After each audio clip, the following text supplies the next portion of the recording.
Hey, Cheryl. Thank you so much for your question, and thank you to everybody else who bid on this question. I'm just answering it through Zoom. I hope you don't mind because I don't want to go over to my full-on recording rig. So this is my Zoom little recorder here in my bedroom, um, early in the morning here in Los Angeles. So yeah, the path to becoming interested in music through becoming a professional player. My parents are both piano players, and I really loved it from a very young age.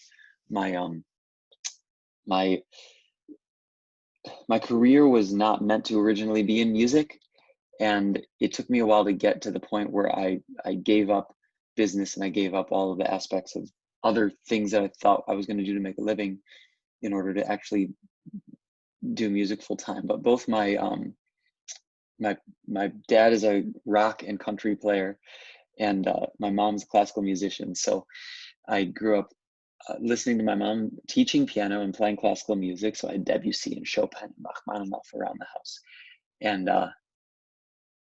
And my dad, I grew up listening to Kevin Lee and the Lonesome City Kings, um, was one of his bands. Tammy Show was one of his bands, and he was always on the road. But when I was really little, but I was listening to all of his recordings, and then when he was back home, I would listen to him mixing on his reel-to-reel tape player, and yeah, so I was just surrounded by it. That's how I fell in love with it.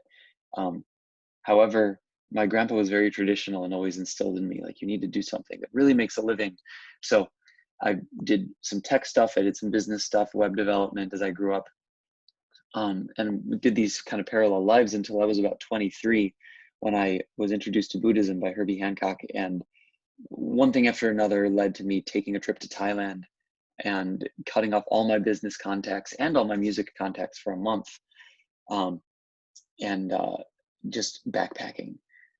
So that trip made me realize that, along with my practice of Buddhism, made me realize it was worthwhile to take the risk and fully dive in to the life of making a living through music and being a professional. I was playing professionally before that, but never expected to make a living up until that point where I decided I needed to do it. That's when I started the weekly piano channel. That's when I started practicing more, even though I had majored in music in college.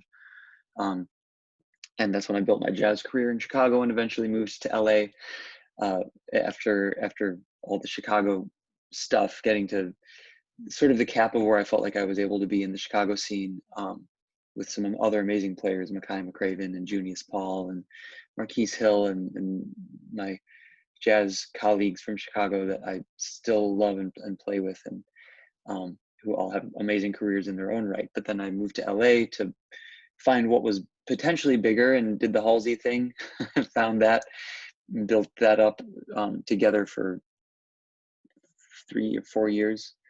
Um, and then that was, I guess that's beyond the question of becoming a professional player. But it was it was only really 20 when I was 23 when I decided this is what I'm going to do for a living. Before that, I was doing some other stuff on the side, doing websites, doing technology, and some startup stuff, which I'm back in doing now, but for a totally different reason. Um, yeah, I hope that answers your question. Thank you for asking it. If anybody has any other questions, please ask me. If you have requests, ask me. I'm happy to do things. If you want a song with a specific person, etc. Yeah, or if you're an artist who wants to be on the platform, just let me know. Thanks.